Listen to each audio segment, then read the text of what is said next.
Hello guys! So, paano nga ba magkakaroon ng Facebook ads on Reels kahit walang invitation? So, ganito lang po ang gagawin natin. Click lang po natin yung 3 lines sa ating profile, then punta po tayo sa ating wall profile. Then, click po natin yung 3 dots. Then, after, copy natin yung link ng ating profile. After makopy, punta naman po tayo sa View Tools or Dashboard. Ating professional dashboard, screenshot lang po natin yan. Then after, punta naman tayo sa profile recommendation. Screenshot po natin yan. Then after, scroll down po natin. Then makikita po natin ang monetization. Then click po natin ang policy issues. After po nyan, back lang po natin, punta po tayo sa monetization. Then screenshot po natin yung ating tools. And after, i-back lang po natin. Punta po tayo sa help and support.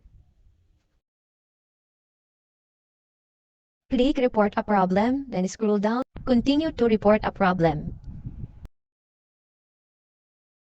Then, click natin include in report.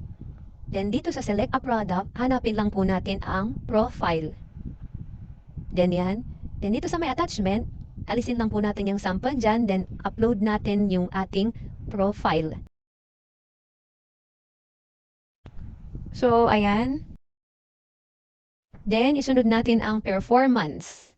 After, profile recommendation. Then, monetization. So, ayan. And after yan, punta naman tayo dyan sa describe the issue. Type lang po natin yung concern natin.